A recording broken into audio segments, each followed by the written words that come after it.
Olha só que interessante. Não importa se o presidente é esse cara ou até esse, você vai pagar imposto do mesmo jeito. Portanto, é muito importante você entender o básico da diferença disso e disso para você conseguir fazer isso. Muitas pessoas, na hora de receber a sua grana, olham pro CPF e pro CNPJ e pensam, é só um número qualquer, no final o dinheiro é meu do mesmo jeito. Erro grave. Conselho de amigo, esse aqui é um dos vídeos mais importantes que você vai ver esse ano. Eu acho que já tá na hora de você aprender o que é pessoa física e pessoa jurídica. Vamos começar pela pessoa física, também conhecida como PF. E não é um prato de comida. PF, na verdade, é você, eu e qualquer brasileiro. Todos nós somos identificados através do cadastro de pessoas físicas, o CPF. Eu não sei se você sabe, mas todo carro tem um número de chassi. É através desse número que o carro é identificado pelo sistema. Sistema esse que tem vários outros carros. É a mesma coisa do CPF. É como se a gente fosse um carro e o número do CPF é o número do nosso chassi. Do mesmo jeito que através do número do chassi do carro, o Detran reconhece todo o histórico desse carro, é através do CPF que o governo nos reconhece, nos rastreia, nos fiscaliza e nos gerencia de forma social e econômica. Daqui a pouco eu vou te mostrar como o governo faz isso. Entendi, Caiozinho, mas como é que o número desse CPF é definido? A estrutura de um CPF possui 11 dígitos. Todo CPF é único e ele é imutável, ou seja, não pode ser alterado. E esses 11 dígitos são divididos em 4 grupos. Os primeiros 8 dígitos, a Receita Federal distribui de forma sequencial. O 9º dígito é a região emissora, é onde você fez seu CPF. Ou seja, se você falar o seu estado de nascimento, eu vou saber qual é o seu 9º dígito através dessa tabela aqui. O 10º dígito é o dígito verificador dos 9 dígitos anteriores. E o último dígito também é verificador dos números antecessores a ele. Interessante, Caio explica. Mas o que é que o governo pode fazer através do meu CPF? 1. Fiscalização e cobrança de impostos. 2. Prestação de serviços públicos. 3. Controle de atividades e dívidas. E 4. Criação de dados e políticas. Breve resumo de cada um. Através do seu CPF, o governo rastreia todos os seus ganhos e todos os seus bens. E através disso, ele calcula o seu imposto de renda pessoa física. Mas como é que ele consegue fazer isso? Porque o banco, através do seu CPF, na hora que você cadastra, reporta todas as suas movimentações financeiras.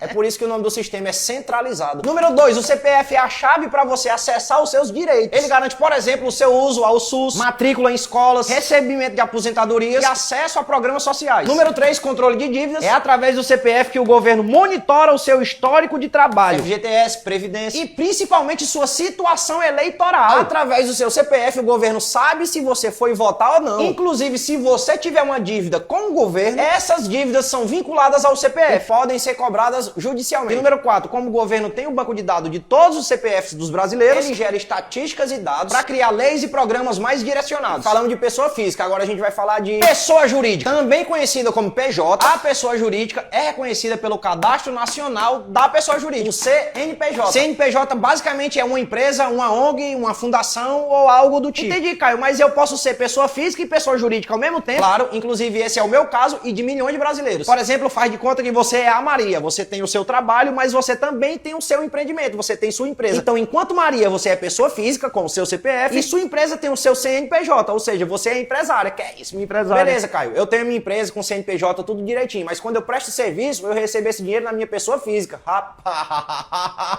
O lado bom disso tudo é que você, beleza, tá recebendo dinheiro, mas talvez você esteja recebendo esse dinheiro de forma errada. Por isso que é muito importante você entender a diferença entre receber o seu dinheiro na pessoa física e receber o seu dinheiro na pessoa jurídica. Mas já eu falo disso. Antes, vamos entender como o número de CNPJ é definido. O CNPJ tem 14 dígitos e é apresentado geralmente nesse formato aqui. Sua estrutura é dividida em 3 grupos. Os primeiros 8 dígitos é o número base ou inscrição. Esse é o número de identificação exclusivo da sua empresa. Por exemplo, se sua empresa tem filiais, os 8 primeiros dígitos sempre vão ser os mesmos. Grupo 2, os 4 dígitos subsequentes. Esses números identificam se sua empresa é a matriz ou a filial. Se você tem uma empresa que não tem filial, com certeza esse número aqui vai ser 0001, o famoso 1000 ao contrário. E os últimos 2 dígitos são os dígitos validadores. Quando você abre sua empresa e tem o seu CNPJ, nesse momento você vai fazer 3 escolhas que vão definir a vida fiscal da sua empresa. Número 1, você vai escolher a natureza jurídica da sua empresa, ou seja, o tipo da sua empresa. Número 2, você vai escolher o porte da sua empresa, ou seja, o tamanho da sua empresa. E número 3, você escolhe o regime tributário, ou seja, como você vai pagar pagar imposto. Não é muito bem você que escolhe. Quem vai ajudar a definir aqui é o seu faturamento e o tipo de atividade que você faz. Bora entender rapidamente cada um deles. Divisão dos regimes jurídicos. Pode ser MEI, SLU, LTDA ou SA. O MEI é o microempreendedor individual. É ideal para trabalhadores autônomos. SLU, Sociedade Limitada Unipessoal. Nesse modelo aqui, o patrimônio do dono da empresa fica separado das dívidas da empresa. Tem também a LTDA, que é a Sociedade Limitada. É o tipo de empresa mais comum, geralmente com 2 ou mais sócios, e a responsabilidade de cada sócio é limitada à quantidade de cotas que esse sócio tem dentro da empresa. E SA, Sociedade Anônima. Aqui a gente tá falando de coisa grande. O capital é dividido em ações e não em cotas. E essa aqui é a mais complexa e burocrática dos tipos de empresa. Agora vamos entender sobre o porte da empresa. É o tamanho da empresa perante o seu faturamento. ME, microempresa. Faturamento máximo anual, 360 mil. E tem a EPP, empresa de pequeno porte. Faturamento máximo anual, 4 milhões e 800 mil. Essa classificação aqui é crucial porque isso aqui vai definir os limites para entrar nos regimes tributários que a gente vai ver agora. Divisão dos regimes tributários. Como a sua empresa vai pagar imposto. Microempreendedor individual, que é a mais leve. Simples nacional, lucro presumido e lucro real. O MEI, microempreendedor individual, tem um faturamento máximo ali de 81 mil. Como é que o MEI paga imposto? Valor fixo mensal através de uma DAS, que inclui todos os impostos federais, exceto o INSS, que é recolhido já no ato, e as taxas municipais e estaduais. O microempreendedor individual é o mais simples.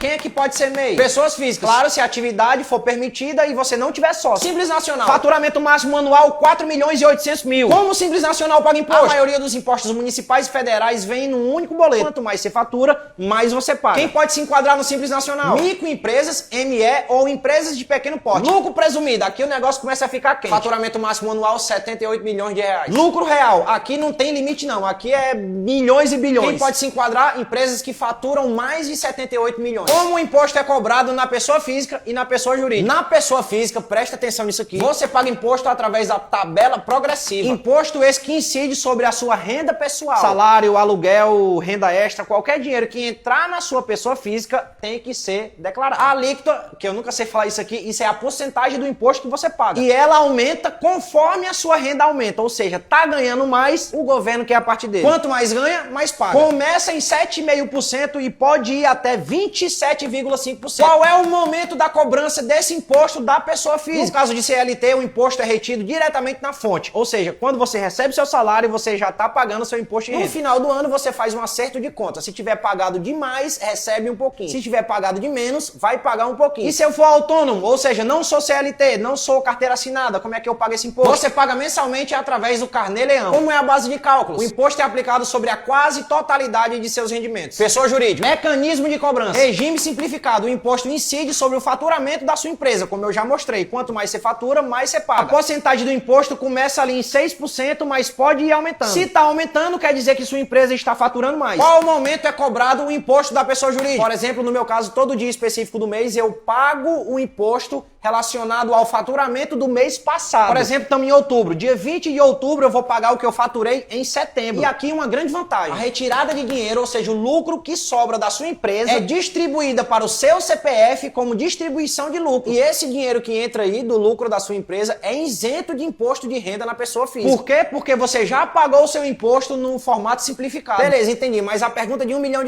é melhor ser pessoa física ou pessoa jurídica? A resposta tá na cara do gol. Você prefere pagar 27% ou 6, 7%? Claro que existem exceções, daqui a pouco eu vou falar, mas eu vou falar no meu caso. Por exemplo, antigamente, quando eu tava começando na internet, eu comecei a ganhar a minha grana com publicidade, dinheiro de receita dos vídeos, eu recebia tudo pela pessoa física. Resultado, eu pagava quase 28% de imposto. Hoje em dia eu presto o mesmo serviço, mas enquadrado na pessoa jurídica, com a minha empresa, que está enquadrada no Simples Nacional, e eu pago um imposto que varia ali de 6%, no máximo a 12%, depende do meu faturamento. Tá, entendi, Caiozinho. Mas todo mundo pode ser pessoa jurídica? Essa é uma excelente pergunta. Quase todo mundo pode, mas nem todo mundo deve. Todo mundo pode abrir a sua empresa e criar o seu CNPJ. Porém, a sua capacidade de ser uma pessoa jurídica depende de 2 fatores. Número 1, a regra do tipo de atividade, e número 2, a regra do uso. A maioria das atividades pode sim ser exercida por uma pessoa jurídica. Segue alguma das exceções, mas para cada uma dessas exceções também há suas exceções. Número 2, a regra do uso. É a ferramenta ideal para quem presta serviço ou vende produtos e busca pagar menos imposto sobre o seu faturamento. O que eu tô querendo falar é que nem toda profissão e nem toda situação se enquadra na pessoa jurídica. Pronto, a partir de agora você já sabe mais que muita gente a diferença entre pessoa física e pessoa jurídica. Para quem assistiu esse vídeo e bateu o start de